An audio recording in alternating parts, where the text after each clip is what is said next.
Bonjour, Philippe Dumais, conseiller pédagogique Récit. Donc aujourd'hui, je vais vous présenter le plan d'action numérique en résumé. Première chose à faire, rendez-vous sur le site de la Commission scolaire des Phares dans la section Récit. Vous allez accéder au site de Julie Bérubé, qui est Récit local. Dans l'onglet Formation combo numérique, on a différents liens qui sont vraiment intéressants. Le premier, combo numérique. Combo numérique, c'est quoi? C'est à la fois le matériel qui a été commandé et la formation. Quand on parle du volet équipement, on parle de la robotique, de l'équipement en lien avec un laboratoire créatif et de la flotte d'appareils qui a été commandée aussi dans vos écoles. Le premier élément du volet formation des combos numériques est via le site du Récit. Donc, on peut avoir ici vraiment un aperçu des avantages d'utiliser la robotique à l'école, différents témoignages et différents exemples directement avec les élèves.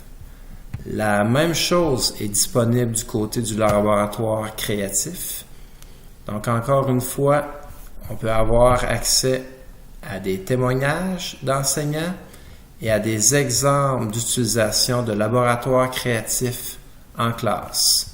Si on revient au combo numérique, le dernier élément, flotte d'appareils. Donc, sur le site du Récit, encore une fois, le troisième volet est exploité. Donc, ici, vraiment l'aperçu avec des témoignages d'élèves, des témoignages d'enseignants et des activités concrètes qui ont été réalisées en classe.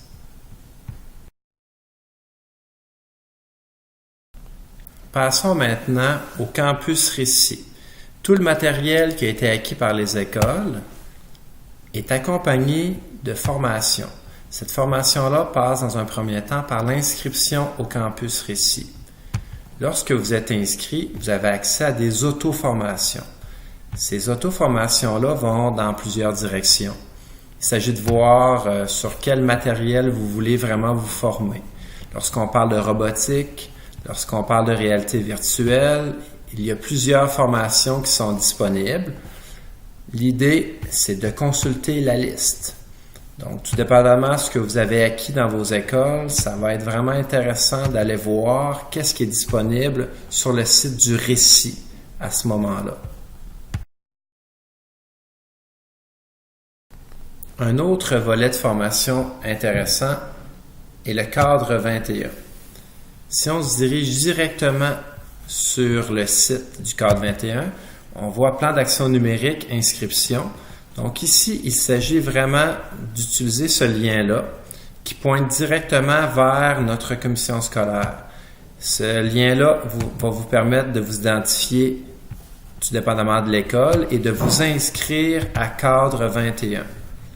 Lorsque vous allez être inscrit, vous allez avoir accès à des formations très intéressantes.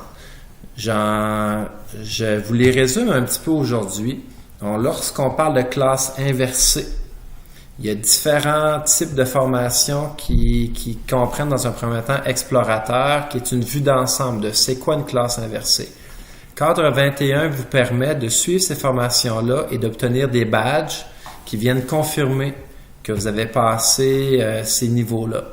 Lorsqu'on parle de conception universelle de l'apprentissage, de différenciation pédagogique, d'écriture collaborative, de gestion de classe, on peut voir aussi de la ludification, l'utilisation d'organisateurs graphiques et l'introduction à la programmation. Ces éléments-là font partie des formations disponibles sur cadre 21. Donc, il s'agit vraiment de s'inscrire et de commencer à se former.